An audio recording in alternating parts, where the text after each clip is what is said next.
Travel with Flow.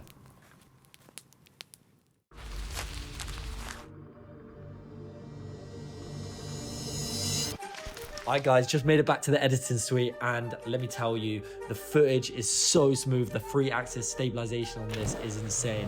I did one shot with the gimbal, one without, and the difference is insane. When you're shooting in the Insta360 app, if you tap on the icon in the corner, you can open up Shot Genie. From there, it'll ask you where you are and what your environment looks like. Here I tell Shot Genie I'm walking through the city.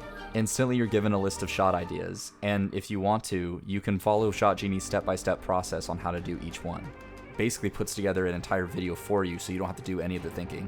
Here's a quick example of how I did mine.